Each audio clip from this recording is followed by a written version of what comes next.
Bonjour à tous. Bonjour à tous. Du coup, je suis ravi de vous retrouver finalement aujourd'hui pour ce troisième et dernier webinaire dédié à l'industrie, à la décarbonation de l'industrie, pardon. Donc, pour ceux qui nous rejoignent, sachez que ce webinaire faisait finalement partie d'une série de 3 animations avec pour objectif non seulement de vous informer sur ce thème, mais surtout, de vous donner les éléments et les illustrations suffisamment pragmatiques pour que vous puissiez vous-même engager les démarches, dès la fin de ce webinaire ou dès lundi matin. Donc, juste pour rappel, on a réalisé donc un premier webinaire sur les modèles économiques associés à l'économie circulaire, un deuxième webinaire dédié, lui, à la partie éco-conception. Et vous pourrez retrouver, du coup, ces 2 webinaires ainsi que l'intégralité de nos webinaires de manière générale directement sur notre chaîne YouTube. On vous mettra le lien, du coup, dans le chat tout à l'heure. Sinon, c'est assez simple à trouver. Voilà pour cette partie. Le troisième rendez-vous, donc celui pour lequel on est réunis aujourd'hui, donc sera consacré, lui, aux solutions qui sont mises en œuvre pour atteindre la neutralité carbone.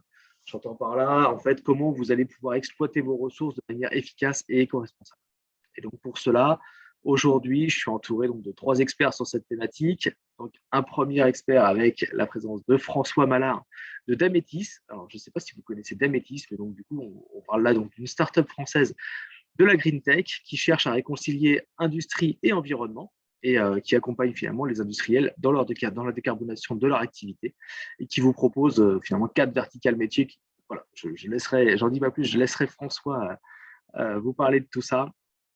Mais voilà, on est vraiment sur un outil pragmatique et qui est accessible à tous. Donc, c'est pour ça que ça me tenait à cœur de vous présenter ces gens-là, cette start-up. Ensuite, on a la chance d'accueillir Jean-Baptiste Pierret, qui lui nous présentera les actions qui ont été mises en place chez Blackstar. Et pour ceux qui ne connaissent pas Blackstar, on parle là donc, du coup d'un fabricant français de pneus reconditionnés.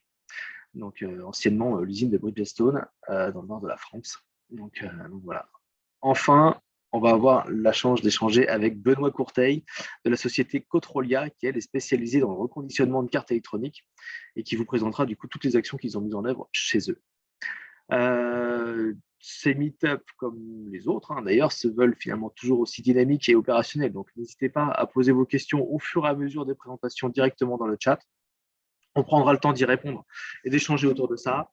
Et avant de démarrer, oui, j'attire simplement votre attention sur le fait qu'en fin de webinaire, on vous a réservé une surprise, donc restez bien jusqu'à la fin, histoire de conclure en beauté. Et on vous proposera également un petit questionnaire assez rapide pour connaître vos besoins et préciser les accompagnements éventuellement que vous pourriez nécessiter au-delà de ces webinaires.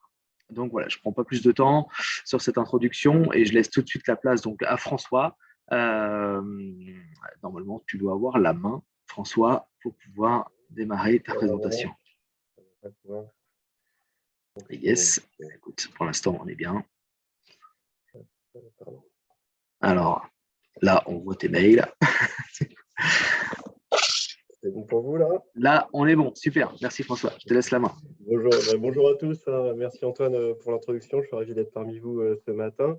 Donc, je me présente, François Malard. Je suis ingénieur d'affaires software chez Dametis. Donc, comme disait Antoine, Dametis est une start-up angevine dont l'activité, d'une part, est l'édition logicielle, puisque nous sommes éditeurs d'une solution d'Energy Management System, ou encore EMS.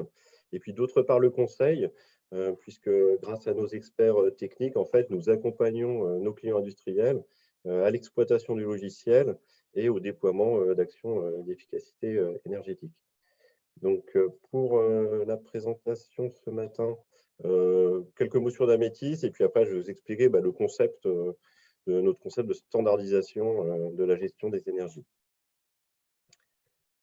Dametis tout d'abord, donc le constat, c'est vraiment qu'on est convaincu aujourd'hui que le modèle économique actuel n'est pas pérenne tant qu'on n'arrivera pas à en maîtriser l'impact environnemental. Et donc l'ambition de Dametis, c'est vraiment de réconcilier industrie et environnement, donc réduire l'empreinte carbone, mais tout en maximisant la performance industrielle. Donc, comment on pense pouvoir contribuer à ce challenge, en fait, c'est en vous accompagnant, industriels, dans votre transition environnementale grâce à un outil, une plateforme numérique, mais aussi et surtout avec un accompagnement humain qui va permettre de tirer profit de cette plateforme. Donc, 4 verticaux métiers. Donc, le premier, le logiciel EMS, qui va nous permettre de fédérer tous les métiers de l'entreprise autour de l'énergie grâce à un outil commun, une vision commune. Également, la capacité à vous les accompagner dans votre stratégie. La plupart des grands groupes ont aujourd'hui annoncé leurs objectifs de décarbonation avec des deadlines de 2035, 2050. Face à ça, vous avez aussi un budget. Nous, on va pouvoir vous accompagner dans la définition du schéma directeur et des différentes étapes permettant de tendre vers cette neutralité carbone.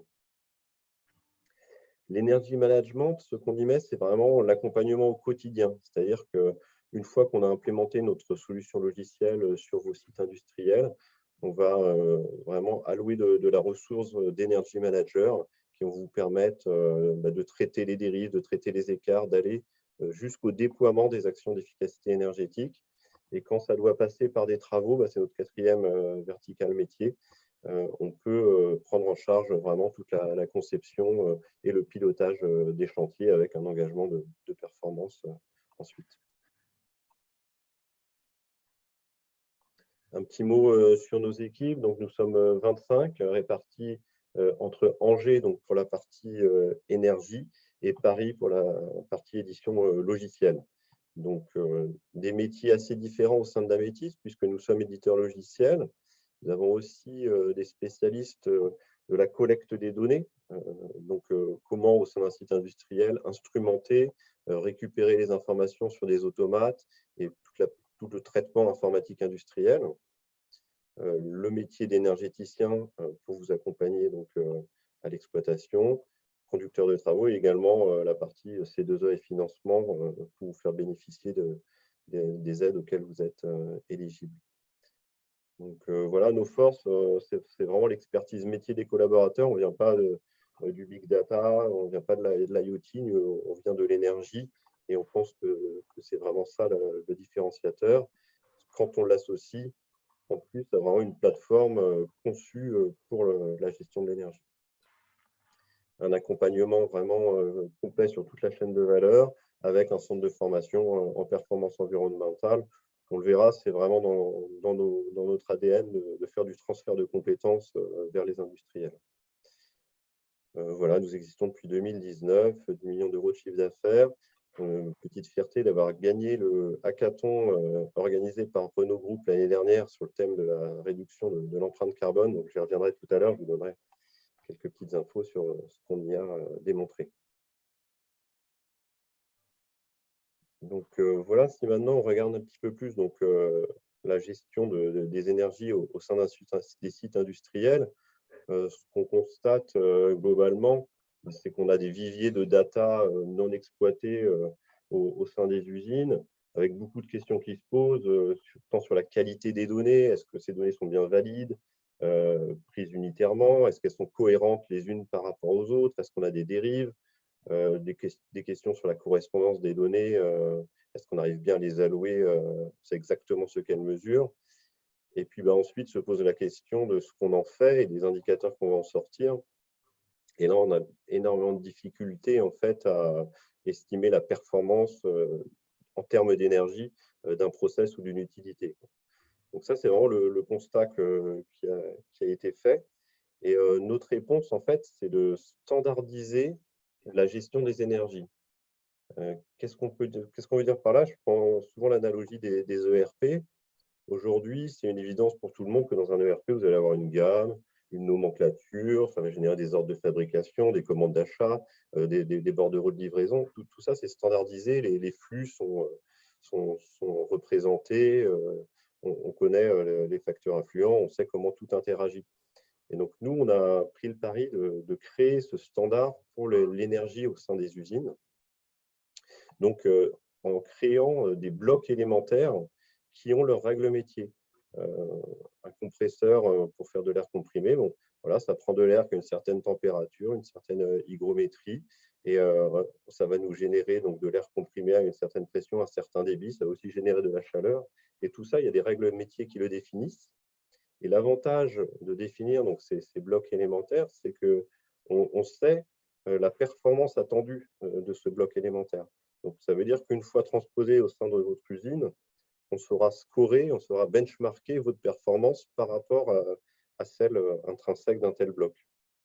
Donc, c'est toute cette contextualisation de la data qui va nous permettre de représenter les utilités au sein de vos usines et tous ces vecteurs d'énergie, toutes ces correspondances, ces liens entre les éléments. On est vraiment là en train de construire l'usine idéale, c'est-à-dire que chaque bloc élémentaire, on sait quelle performance on est en droit d'attendre, et donc on va pouvoir benchmarker par rapport à cette usine idéale. Alors pourquoi la théorie des Lego? En fait, c'est si on donne les mêmes briques Lego à un certain nombre d'enfants ou d'adultes, on sait qu'ils ne vont pas construire la même chose. Et donc nous, en fait, c'est l'analogie avec l'usine, c'est qu'il n'y a pas deux sites industriels identiques, mais pourtant, si on redescend aux briques élémentaires qui les composent, celles-là, on sait les modéliser et on sait les représenter. Donc, une illustration de modélisation comme ça de règles métiers, c'est justement ce hackathon qu'on a fait pour Renault Group l'année dernière, auquel on a participé et qu'on a remporté.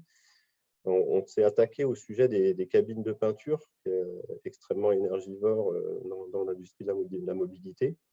Et en fait, on a pu justement construire les règles métiers qui régissent la montée en température en hygrométrie de la cabine.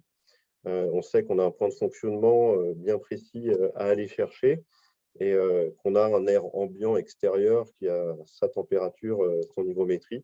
Et donc, on a pu modéliser cette montée en température et ainsi réduire le temps durant lequel la cabine de peinture est prête à accueillir des véhicules, mais est en attente de véhicules pour la démarrer juste au bon moment. Donc, ce qui nous a valu en fait la victoire, c'est qu'on a réussi de manière très pragmatique à concevoir un outil d'aide à la décision qui avait un réel impact sur l'empreinte carbone de l'usine. On était à 500 tonnes de CO2 par an pour un seul site. On était sur des outils temps réel avec un faible CAPEX, pas d'impact sur la production. Une solution logicielle aussi avec un faible impact environnemental. L'aspect sobriété numérique avait été pris en compte.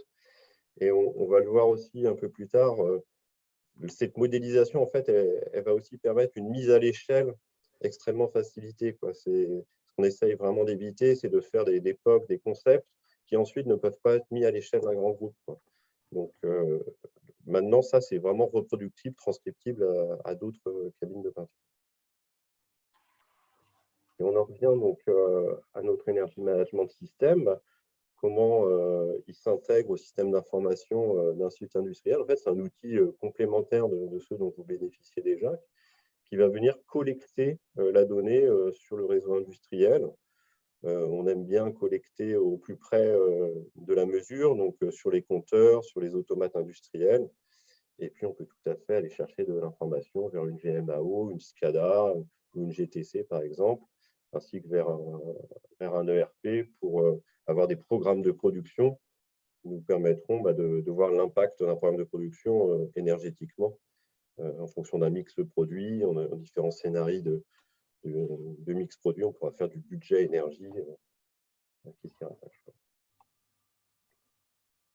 Si on regarde un petit peu plus fonctionnellement ce qu'on va faire au sein des modules de management de l'énergie, on va bien sûr analyser les consommations énergétiques, donc les comparer à un attendu. C'est vraiment, j'insiste là-dessus, on ne compare pas à l'historique, ce n'est pas ça qui est le facteur qui nous intéresse. C'est un attendu de consommation par rapport à un planning de production, par rapport à un mix produit dans l'atelier. Et toujours se comparer donc, à ce minimum atteignable. La somme de ces briques élémentaires définissent le minimum atteignable. Donc, on va se fixer un objectif. On sait que le minimum atteignable, c'est 100%. On va se dire, allez, je vise 85% d'efficience énergétique. On a toute une partie d'alerte Donc ça, on est vraiment sur du temps réel, quoi, pour être alerté en cas de dérive, en cas d'écart d'un indicateur. On peut par exemple choisir de se faire alerter quand on a une certaine dérive par rapport à l'attendu. J'attends une consommation, je veux être alerté si je suis 3% au-dessus de mon attendu. On va croiser les données énergétiques aux données de production afin d'avoir vraiment des consommations d'énergie et d'eau et l'impact carbone par produit. Donc ça permet vraiment une analyse beaucoup plus fine. Et on parlait tout à l'heure de budget énergie. Bon, voilà, en fonction d'un mix de produits attendu pour une année, on va pouvoir en déterminer le budget énergie correspondant et aussi identifier les produits les plus énergivores qui ne sont pas forcément ceux qu'on pense. L'outil est conçu pour pouvoir animer le système de management des énergies au quotidien. Donc, il est natif ISO 50001. On va avoir un module projet qui permet de suivre les opportunités d'économie d'énergie, leur avancement, leur mise en œuvre. L'idée étant vraiment de tout consolider au sein de l'outil. La partie reporting avec des dashboards entièrement customisables. On a une seule source de données et on va émettre en fait des rapports vers les différents métiers de l'entreprise. Donc, à l'équipe énergie, on va parler kilowattheure ou on va parler de COP de réfrigération à l'équipe maintenance. On va parler en euros au DAF, par exemple. Et ça, on peut le faire sur des périodes temporelles ou sur des batchs, par exemple, sur des produits, sur des recettes, sur des équipes ou se focaliser sur les talons. À chaque fois, tous ces indicateurs, on peut les observer selon différents facteurs. Et bien sûr, donc, le benchmark des performances, j'insiste vraiment là-dessus, il ne suffit pas d'avoir un indicateur, il faut pouvoir dire si on est bon ou pas et surtout qu'est-ce qu'on peut viser. Donc, chaque usine est unique. Par contre, il y a des choses pour lesquelles on sait ce que la performance atteignable est. Typiquement, un normal mètre cube d'air comprimé à 7 bars, nous, on sait vous dire quelle est la dépense énergétique attendue pour le produire. Et donc, vous scorez pour la production d'air comprimé. La même chose pour du frigorifique. Quelques illustrations, donc des rapports que vous pouvez consulter sur la plateforme, qui sont donc customisables et puis ensuite diffusables au public concerné, les différents indicateurs et aussi la partie supervision. On a vraiment l'aspect temps réel. Je suis alerté d'une dérive sur mon smartphone ou par email. Je peux regarder sur la supervision d'où vient la dérive et ainsi y remédier le plus rapidement possible.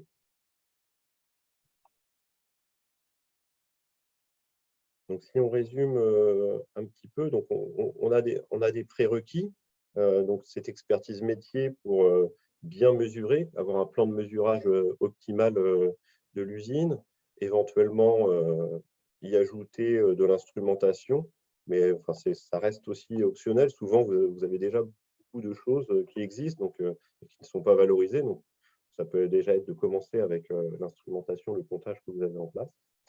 Le déploiement de l'Energy Management System.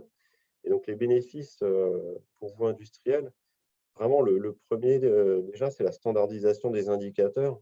On voit qu'il y a de plus en plus d'attentes sur les reporting RSE, sur les taxonomies européennes, les DPEF. Tout ça doit être auditable, doit être justifiable, explicable. Et donc là, la structuration d'un outil comme la plateforme d'Amétis permet pleinement d'y répondre. On va bien sûr viser d'atteindre vos objectifs que vous avez définis dans votre trajectoire de décarbonation. Et vraiment aussi l'aspect de l'usine idéale, quoi. Ça veut dire que vos usines, pour chaque brique, on aura défini la performance atteignable. Et donc, en permanence, on va chercher à se rapprocher de cette usine idéale et en identifiant les gaps et en vous proposant des actions pour tendre vers l'usine idéale. Et puis, bien sûr, l'aspect réglementaire, que ce soit les éco-scores ou les décrets tertiaires, tout ce monitoring va vous permettre d'y répondre. Économiquement, c'est toujours une question difficile à répondre, de combien on réduit ses consommations énergétiques quand on déploie un EMS. Alors l'ADEME avait fait une étude qui concluait qu'on arrivait entre 5 et 20% d'économie. C'est forcément très variable selon la maturité sur le sujet, selon l'évolutivité de l'usine, les mix produits qui changent en permanence, mais c'est les fourchettes un petit peu que l'on observe. Et ce qui est plus difficilement quantifiable, mais qu'on observe mais quotidiennement, en fait, c'est vraiment typiquement les bonnes pratiques, quoi. À benchmarker des sites entre eux, on identifie des bonnes pratiques qu'on peut ensuite répandre. De l'aide à l'investissement, en fait, grâce à l'EMS, vous avez une compréhension extrêmement précise du besoin énergétique de votre usine. Donc, tout renouvellement de salle des machines peut être calculé, justifié en fonction d'une charge de production à venir. Amélioration des usages, ce qu'on entend, c'est aussi l'EMS qui va détecter tout ce qui est démarrage intempestif d'équipements au sein des utilités. Donc, c'est des choses qu'on va pouvoir venir corriger. La compétitivité, au sens où on peut vraiment cibler, valoriser les produits les moins énergivores, on aura vraiment la vue par produit. Et ça, tout ça, vous allez pouvoir l'atteindre quand même avec un reste à charge en termes de CAPEX qui est limité, vu que ce type de projet est éligible à une prime C2E spécifique. Pour finir, comment concrètement se passe un projet de déploiement de MS? Donc, des études amont, hein, d'abord la faisabilité, on va bien s'entendre sur le périmètre à couvrir, les modalités techniques de déploiement, les enveloppes financières. Le plan de mesurage, selon qu'il est existant ou pas, vraiment, je dirais, c'est le socle fondateur. Hein, il faut d'abord être extrêmement précis dans ce qu'on va mesurer avant de se lancer dans une quelconque analyse. Et là, on peut vous accompagner au besoin. De manière optionnelle, donc rajouter de l'instrumentation, de la mesure. Et ensuite, le déploiement. Là, on parle vraiment d'un projet d'intégration logicielle avec une méthodologie éprouvée et qui est très précise dans le sens où on veut que la mise à l'échelle soit facile. Donc, le process est décrit de manière très précise et peut être supporté par Dametis ou par notre réseau d'intégrateurs pour permettre des mises à l'échelle rapides à travers vos sites dans le monde entier. Et ensuite, on est déployé, et là, une offre de service à la carte. On est là pour complémenter vos ressources internes, venir les challenger sur leur performance énergétique de manière hebdomadaire, mensuelle, trimestrielle, selon l'intensité que vous voulez donner au projet, et vous accompagner aussi dans le déploiement concret de projets d'économie d'énergie, le cas échéant. Donc voilà, vraiment l'atout réseau d'intégrateurs permettant d'adresser des parcs industriels larges, que ça ne reste pas une expérience, un succès local, mais que ça puisse passer à l'échelle du groupe. Voilà en quelques minutes un aperçu de Dametis. Je vous ai indiqué mes coordonnées, n'hésitez pas. Et puis, on a un petit peu de temps, je pense, pour prendre quelques questions, s'il y en a. Alors, attends, je regarde du coup de ce côté-là. N'hésitez pas, effectivement. Non, je vois qu'il y avait Thomas qui était intéressé. Ah bah, dommage, on a perdu ton écran. N'hésite pas à me remettre, parce qu'en plus, j'avais tes coordonnées. Il y avait Thomas Quentin qui semblait intéressé. Peut-être qu'il a des questions comme ça en premier lieu qui pourront intéresser les autres. Je ne sais pas si les gens peuvent parler. Mais voir si c'est écrit ou pas. Du coup, sinon on prendra un temps de toute façon pour les questions en fin de webinaire global. Donc voilà, n'hésitez pas à poser vos questions au fur et à mesure des interventions. Donc voilà. Donc sinon, ce que je vous propose, c'est qu'on passe directement. Hop, il est bien là du coup. À Jean-Baptiste Pierret. Hop, j'arrête le partage de mon côté. Super, merci François. Merci. Ok, il est intéressé par la mise en relation. Donc, du coup, je pense que tu as pris les coordonnées. Sinon, François, peut-être que tu peux remettre tes coordonnées dans le chat. Ouais, et comme ça, tout le monde les aura. Et puis, on sera bon. Super. Merci. Merci Antoine. Merci. Du coup, alors, côté Jean-Baptiste Pierret, voilà, votre micro, c'est bon, est ouvert. Merci. Nabila, peut-être que tu peux mettre l'image. Si vous avez... Oui, on va faire l'image de Ok. l'autre côté. Vous m'entendez? Voilà. Oui, on vous entend très bien. Un petit peu d'écho, mais ça va le faire. Bon. Très bien. Merci. Bah, écoutez, on vous laisse la main à ce moment-là. Merci à vous. Bonjour à tous. Merci beaucoup pour l'invitation. Donc, Jean-Baptiste Pierret, je suis le président de Blackstar. Je vais vous dire un petit mot aujourd'hui donc, sur notre entité, également sur son pneu reconditionné. Je vais bâtir le propos autour de trois blocs. Le bien fondé de notre pneumatique, son lien avec l'économie circulaire, les freins et les obstacles au dispositif et une des clés de résolution qu'on est en train de mettre en place, notamment à travers la réindustrialisation partielle du site de Béthune. Donc, contrairement à François Mallard et Damétis, c'était très intéressant. Nous, l'enjeu et le challenge de décarbonation de notre activité, il est plein et entier. C'est-à-dire que je pense que je me situe un petit peu entre les deux webinaires, mon intervention. C'est-à-dire que sur les différentes solutions de produits d'économie circulaire et également le projet de décarbonation. Mais sachez qu'on n'a pas encore trouvé toutes les clés et je suis très content de la précédente présentation pour laquelle c'était très inspirant. Donc, ce premier bloc, donc l'histoire récente de Blackstar, il faut savoir que l'histoire récente de Blackstar, c'est notre reprise en famille en 2019. Je vais vous dire un petit mot et également l'arrivée cet été du groupe Mobilia, un groupe donc du nord de la France, les enseignes Noroto Midas, sur laquelle je m'attarderai un petit peu dans le troisième bloc de la présentation et le projet Béthune. Il faut savoir que c'est bâti sur deux points, le cœur, la raison. Je me plais à le rappeler parce que tous nos enjeux d'économie circulaire, il faut, je pense, qu'on se laisse à rêver, d'être acteur du changement, à réinventer la roue pour ce qui nous concerne. Donc ça, c'est le cœur. Et la raison qui, elle, apprécie quand même le quotidien et le fait que chaque matin, on nous interpelle sur les enjeux d'un monde en pleine mutation. Blackstar a été fondé en 79. C'est l'unique industriel en France qui fabrique des pneumatiques reconditionnés pour les véhicules légers.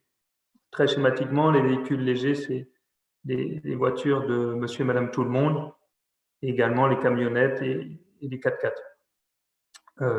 Une usine au sud de Lyon, au bord du Côte-Rôtie. C'est pas ce qui a fait le choix de la reprise, mais ça y a contribué également. Il faut savoir que le pneu reconditionné, c'est l'essence même, c'est comme ça que je le perçois, de l'économie circulaire, puisque on part d'un pneumatique usagé dont la structure est restée saine, c'est-à-dire qu'il a eu un usage classique, mais sa structure n'est en aucun cas altérée pour offrir une seconde vie. C'est-à-dire que les pneumatiques vont être collectés chez les garagistes indépendants, les réseaux, et on va s'assurer qu'il n'y a pas eu il y a un cahier des charges assez drastique, qu'il n'y a pas de traces de roulage à plat, qu'il n'y a pas de fissure de calendrage, de problème d'épaulement, de réparation de mèches. Et si on s'assure que ce pneu peut avoir une seconde vie, il entre dans notre site de production, il va être râpé et on va lui apposer une nouvelle bande de roulement. Alors, je précise que la bande de roulement n'est en aucun cas collée, elle entre vraiment dans un cycle de cuisson où les presses monte à peu près à 150 degrés de température, 15 bars, et pour des cycles allant de 30 pour les petits pneus jusqu'à 50 minutes. Et ça devient véritablement consubstantiel, ça ne fait plus qu'un, c'est fusionné. Et l'ensemble de notre production passe dans des scanners chirographiques qui nous permet d'avoir un taux de retour autour de 0,2%. C'est-à-dire on vérifie qu'il n'y ait pas de poche d'air occlus entre les deux composants. Ça, c'est pour le pneumatique en lui-même. Nous, on a repris cette entreprise parce qu'on est convaincu par son bien fondé. Donc, je vous l'ai dit, un pneu de qualité, 0,2% de retour. Une fabrication française, un pneu éco-responsable parce que intrinsèquement, le pneumatique, lui, il y a une économie de matière. Donc, je reviendrai avec le lien sur cette décarbonation d'activité. Mais le produit en lui-même, au cœur de l'économie circulaire, 80% de matière économisée et un gain à peu près de 20 kg de CO2 par pneu. Et puis, on a repris la boîte parce qu'on était très rassurés par une expertise métier entre les mains d'hommes et de femmes fidèles à l'entreprise. Ça, c'est notre constat. On a été bien aidé par un timing opportun, c'est-à-dire, je vous l'ai dit, il n'y avait pas de concurrents en France et peu de concurrents en Europe, un marché assez vaste, puisqu'il faut savoir pour le pneumatique, en Europe, on parle de 200 millions de pneus qui se montent et démontent chaque année. Et puis, il y a une synergie, et là encore, ce mot local, je referai le lien avec la décarbonation de l'activité. Il y a une synergie autour de la boucle locale, autour de l'achat raisonné, qui est repris abondamment par les médias, par les politiques, par le législateur. Parce qu'il faut savoir qu'à travers la loi AGEC de février 2020 et son article 60, les collectivités et leurs opérateurs doivent désormais s'équiper avec des pneumatiques reconditionnés. Donc, c'est un levier, la commande publique est un levier essentiel et très rassurant pour l'avenir de notre industrie. Et moi, je crois profondément au client prescripteur, c'est-à-dire le consommateur qui, demain, poussera son réseau de distribution à l'orienter vers des produits raisonnés. Donc ça, c'est notre vision. On a repris la société. On souhaite transformer un achat du quotidien en acte citoyen. Pour autant, c'est pas si simple. Donc, on a beau être ambitieux, il faut également être clairvoyant. Et il y a des obstacles. Et après 3 ans d'entreprise surgit à nous. L'obstacle du Covid, on a repris en 2019. Donc, on a eu 2 années, vous imaginez bien, un peu sportives. Oui, nous n'avons pas de concurrents métier, c'est-à-dire du pneu reconditionné. Par contre, nous sommes un manufacturier de pneus et à ce titre, nous avons des concurrents, même si ce n'est pas le mot que j'emploie, qui sont des mastodontes. Bridgestone, Michelin, Continental, des sociétés qui font 25 milliards d'euros de chiffre d'affaires avec des équipes de R&D et des équipes commerciales, de communication qui ne sont pas comparables avec les nôtres. Pour autant, moi, je m'inscris toujours dans la main du bras, c'est-à-dire j'ai besoin d'un pneu neuf de qualité si je veux offrir une seconde vie de qualité. Mais ça, c'est à prendre en compte. Il y a un autre frein qui a surgi, c'est le gisement. Il faut savoir qu'on est ultra dépendant des déchets, des pneus usagés. Et donc, le fait que ça soit aux mains, finalement, de zones de collecte et de tri, on était très dépendant au niveau des prix et très dépendant au niveau de la disponibilité. Et le réseau commercial, c'est-à-dire que oui, je crois aux clients prescripteurs, mais si le revendeur ne propose pas notre pneu, on n'est pas sur des achats en B2C directement. Donc, il y a entre moi, producteur, et vous, acheteur, le revendeur, et donc c'était important de le prendre en compte. Et puis, comme toute unité de production, on a des soucis énergétiques, des soucis de mise à l'échelle qui étaient face à nous. Et arrive, je fais le lien avec le 3e bloc, arrive l'actualité en octobre 2020, l'actualité Béthune, où on apprend par la presse le fait que l'usine Bridgestone à Béthune va fermer. Et très vite, les politiques poussent en disant dont acte, mais on ne laissera pas partir ni le pneu, ni le savoir-faire, et n'oubliez pas de mettre une touche de crime. Et à ce moment-là, c'était encore un obstacle, parce qu'il y avait le risque qu'un concurrent, et donc comme je vous disais, l'État et des concurrents précédents, puissent se mettre sur le sujet et puissent venir fragiliser, voire mettre un terme à Black Star. Donc on a pris les devants pour porter un tel projet, et je rentre dans le projet d'études désormais. On n'était pas capable, on n'était pas crédible et pas suffisamment structuré pour le porter seul, donc il nous fallait un partenaire. Juste pour remettre en perspective, Béthune, le site de Béthune, c'est 160 000 mètres carrés couverts d'un seul tenant. Nous, notre activité est maintenant installée sur un petit peu moins de 50 000 mètres carrés. Et bon, c'est toujours un très bel espace pour nous, en tout cas. Et donc, l'objectif était de trouver un partenaire qui voit, en fait, au-delà d'un potentiel marché, soit aligné également sur la vision et le fait de proposer un produit et un outil industriel qui soit le plus décarboné, le plus vert possible. C'est là où on s'est rapproché, on travaillait déjà avec eux, du groupe Mobivia. Un tout petit mot sur le groupe Mobivia, parce que c'est important, c'est maintenant notre coactionnaire. Mobivia, c'est un groupe français, c'est un groupe familial qui détient les enseignes, qui ne détient pas, qui est à l'origine des enseignes Noroto, Midas, Carrefour Cash et ATU. Ils ont à peu près 2500 points de vente en Europe. Et on est parfaitement aligné sur les enjeux environnementaux, parce qu'il faut savoir que Mobivia n'a pas attendu Blackstar pour réfléchir sur sa politique RSE, puisque je crois que dans les années 80, le fondateur Eric Derville avait initié sa première politique environnementale. C'était très novateur et avant-gardiste dans les années 80. Et Mobivia a, de façon transversale, une entité qui s'occupe de l'ensemble de ces filières de déchets dans ces réseaux, c'est-à-dire des pneus, bien sûr, qui a un gros volume de déchets, mais aussi des huiles, des filtres à particules, des batteries à plomb. Donc voilà, on s'est retrouvés autour de ce projet de réindustrialisation. Donc le pari pour nous, c'est de conserver l'emploi et le métier sur un site emblématique, mais il faut repenser le pneu pour l'aligner sur les enjeux environnementaux. Donc, premier point, c'est stimulant pour moi que ce soit deux acteurs français qui portent ce projet de la réindustrialisation. Mais la clé de résolution pour nous, un, pour notre business model, et deux, pour envisager de décarboner au mieux et faire des économies d'échelle aussi bien pour le BP que pour l'énergie, c'était d'avoir un écosystème totalement intégré à un seul et même endroit autour de la seconde vie du pneu.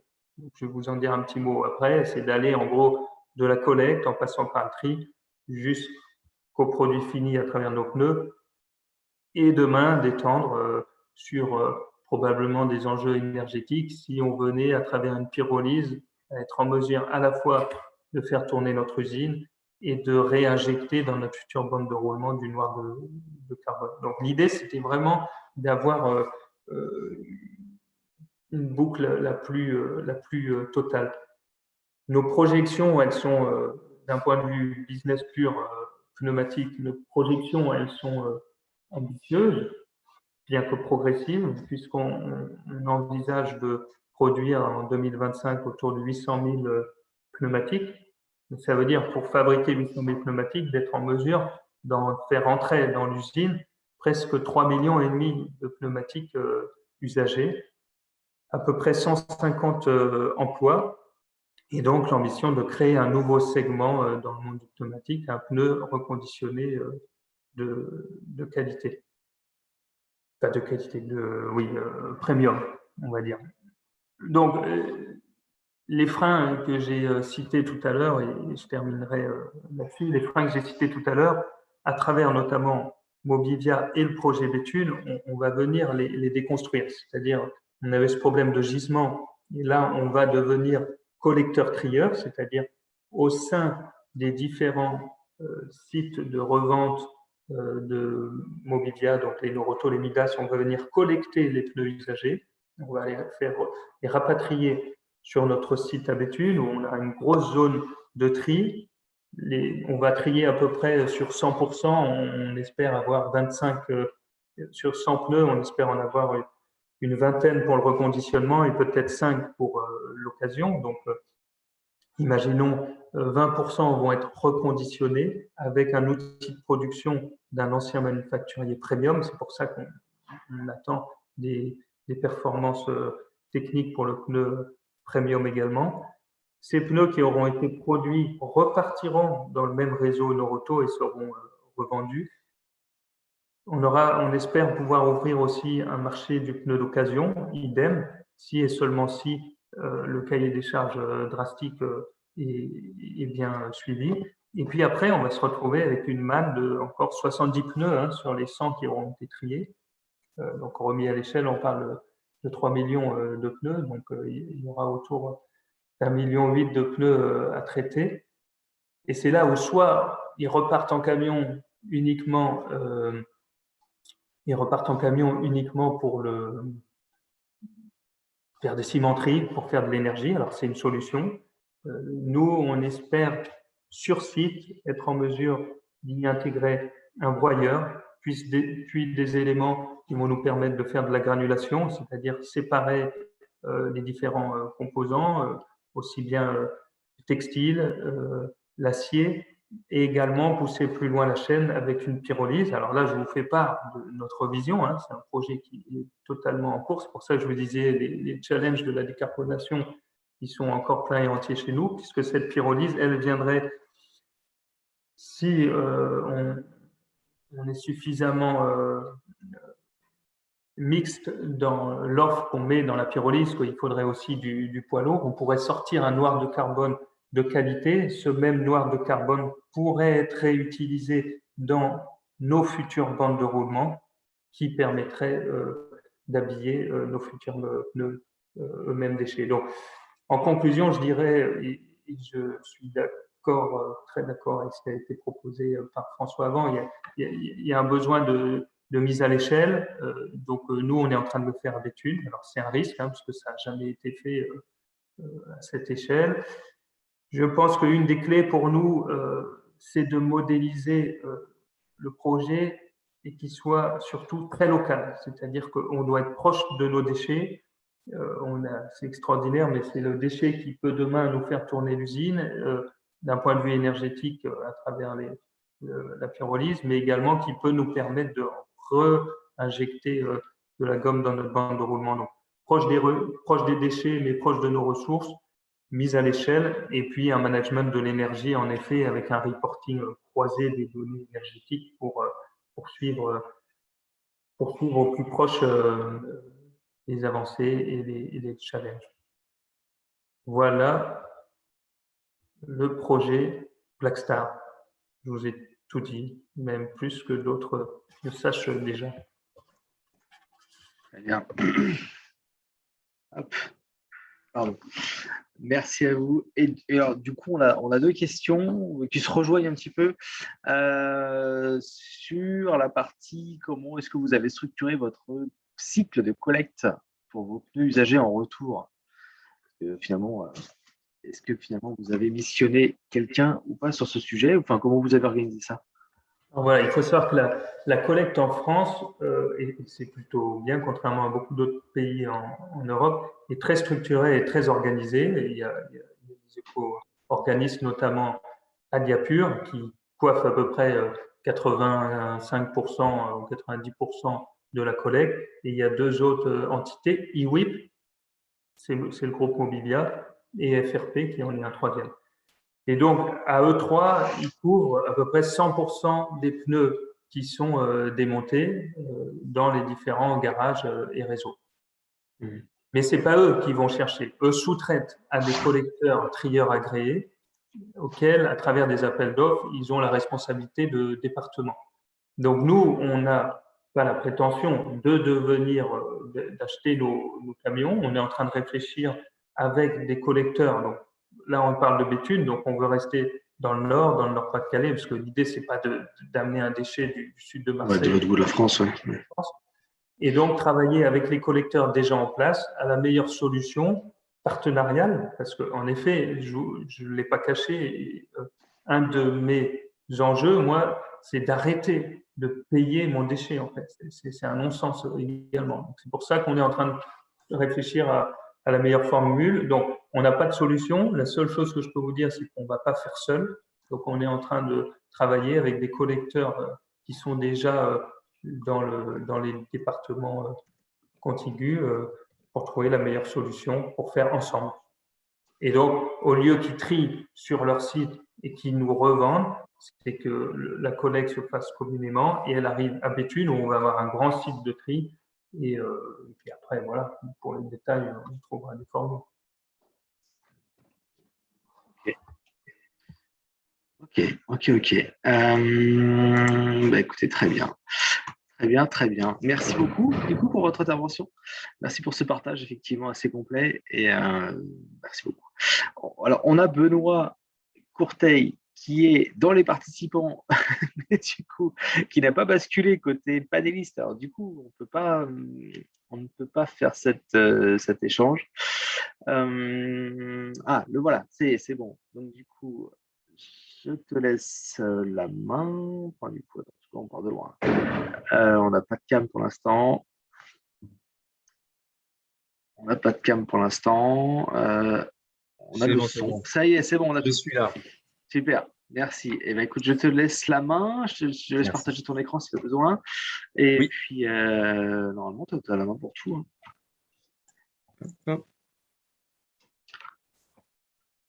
C'est bon pour toi? C'est bon pour moi. Allez, super. Alors, on n'est pas sur le bon écran.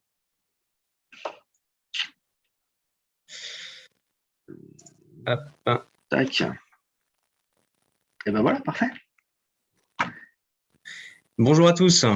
Donc, Benoît Courteil, je suis le responsable du développement commercial pour la société Cotrolia.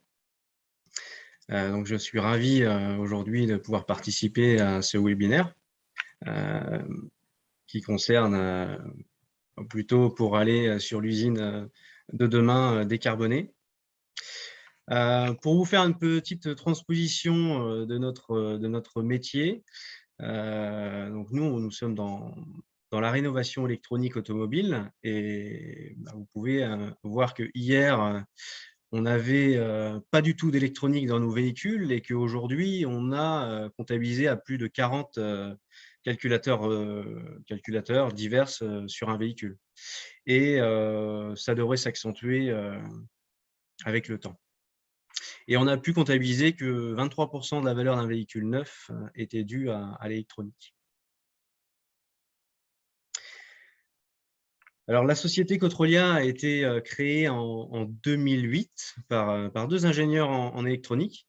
Alors pour la petite anecdote, la société donc Cotrolia a été spécialisée dans la réparation diverse. Et un jour, un garagiste est venu frapper à la porte de leur atelier et lui ont demandé s'ils étaient en mesure de réparer le compteur de Scénic 2. Ils se sont dit pourquoi pas. Ils ont commencé à en réparer un parce que ce client garagiste avait un client qui, lui, n'était pas en mesure de payer une somme de 800 € pour un compteur neuf à l'époque. Donc, je vous parle de ça en 2008, où la réparation était pas très… était mal vue, si je peux me permettre.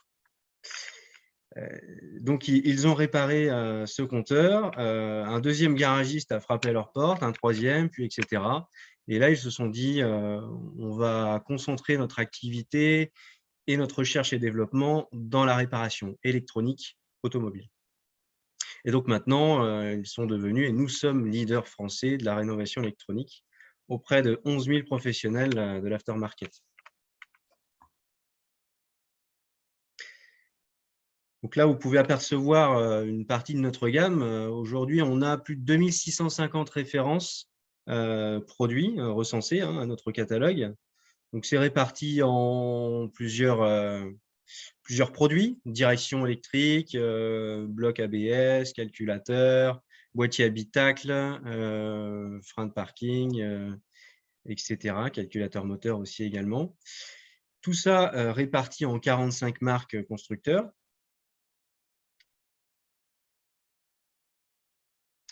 Donc, nos services, donc on a une intervention, nous, sous 24-48 heures à réception de la pièce par le professionnel. On garantit nos produits 2 ans. On se déplace pour récupérer, au même titre que Blackstar, pour la collecte des produits, pour la collecte des pneus.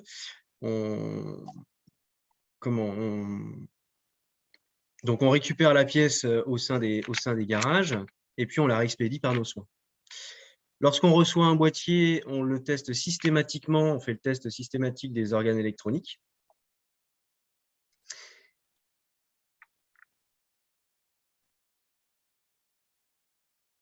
Voilà. Et donc, au-delà de l'aspect réparation, donc comme vous avez pu l'apercevoir, donc nous travaillons uniquement avec les professionnels de l'automobile, de l'aftermarket en France. Nous proposons à nos clients une vraie alternative à la pièce neuve et à la pièce obsolète. Nous leur permettons aussi également de se conformer à la nouvelle réglementation de 2019 qui les concerne. En fait, un client garagiste doit proposer à son client particulier 2 devis. L'un issu de l'économie circulaire, hein, une pièce d'occasion ou rénovée, et l'autre une pièce neuve. Donc, comment ça fonctionne pour le client garagiste? Il a un portail bien dédié à lui, où il peut se connecter, créer une demande d'intervention. Nous, on s'occupe de récupérer sa pièce, on récupère la pièce, on voit si c'est réparable. Si c'est réparable, on lui fait un devis et on lui renvoie la pièce rénovée. Il faut noter qu'à 80% de nos produits, on est capable de les réparer sous 24-48 heures.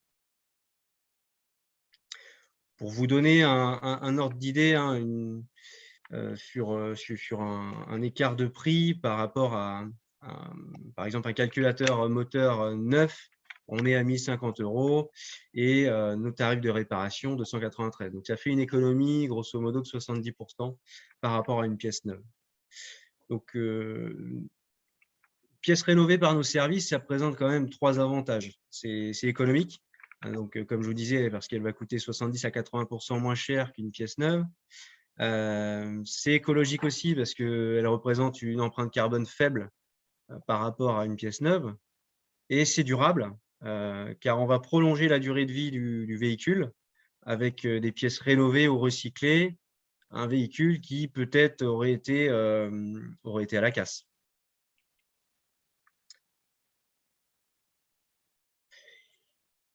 Avec le dérèglement climatique et la raréfaction des ressources naturelles, l'économie circulaire se développe. Donc nous, l'enjeu, c'est de prolonger la durée de vie de nos produits du quotidien, peu importe le secteur d'activité, hein, mais je parle vraiment en règle générale. Donc, des solutions existent.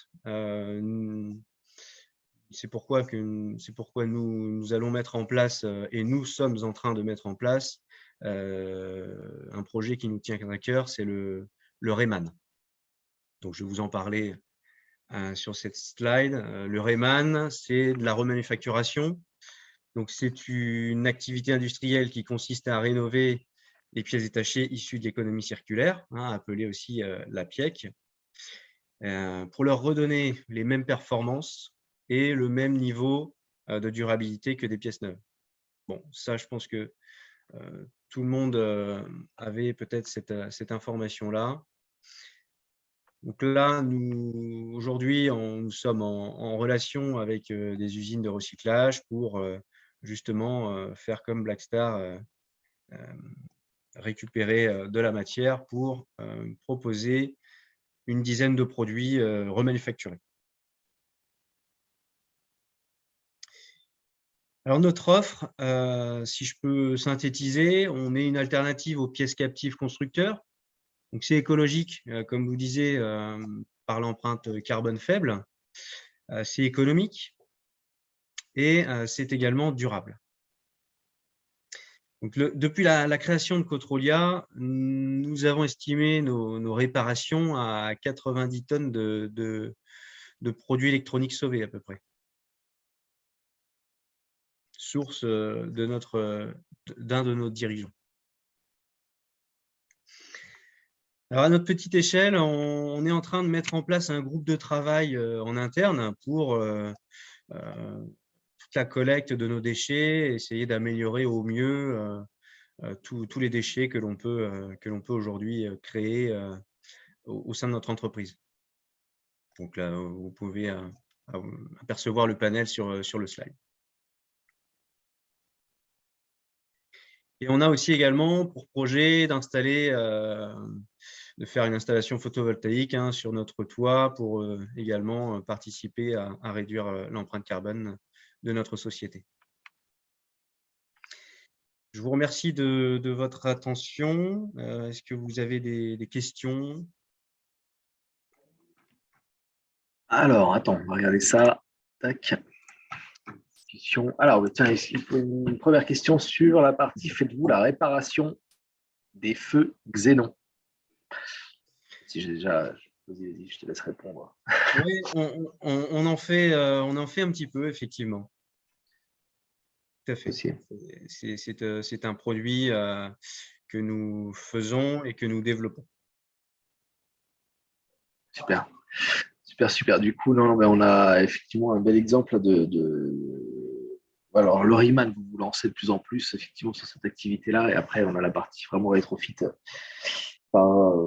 réparation. Et ça, c'est vrai que c'est quelque chose qui se déploie de plus en plus. On le voit même maintenant, les grandes enseignes accessibles pour les particuliers le font, les Leroy Merlin, les boulangers, etc. commencent à faire ces prestations-là. Et c'est vrai que du coup, changer son modèle économique en modèle un peu plus serviciel, c'est finalement des modèles qui marchent et qui sont attendus aujourd'hui maintenant de plus en plus. Donc, c'est voilà, un bon créneau sur lequel vous vous êtes effectivement engagé depuis quelques années chez vous, chez Cotrolia. Voilà, merci.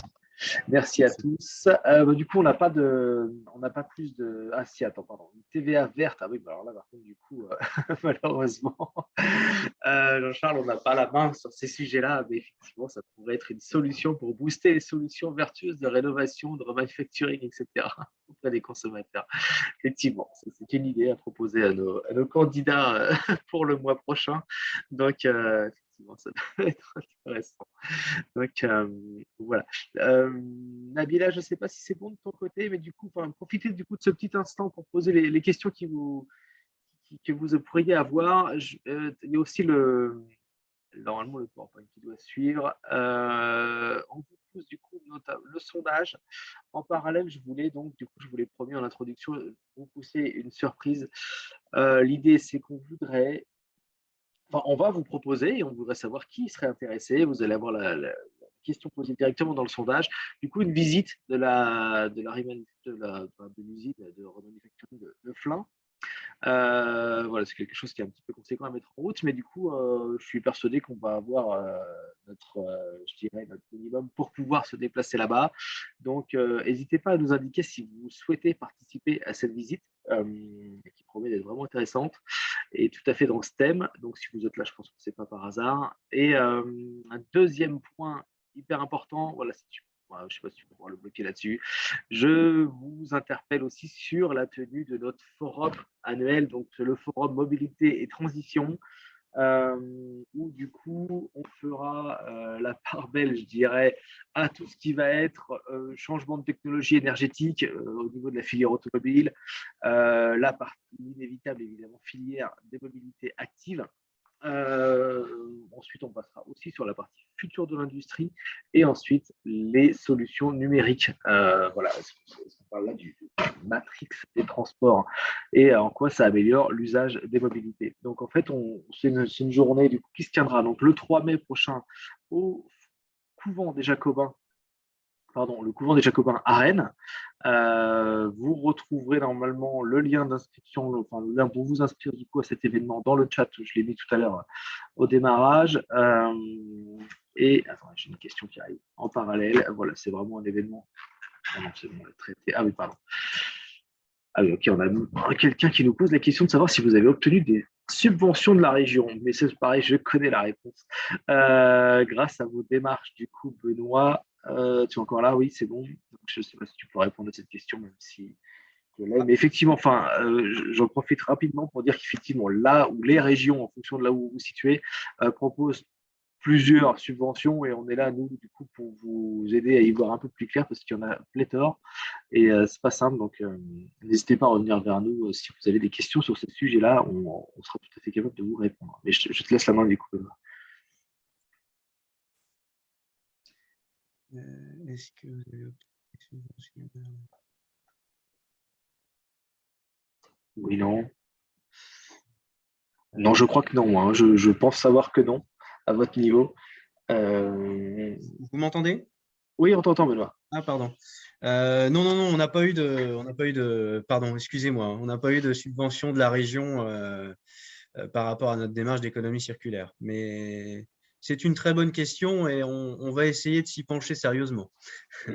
Il y a des choses à faire, effectivement, de ce côté-là pour pouvoir engager ces démarches et puis mettre en place les premières solutions au sein de vos entreprises. Il y a des sujets et des leviers à activer, effectivement. Je sais, alors, j'ai perdu le sondage. Hop, on doit être là. Tac, on doit être.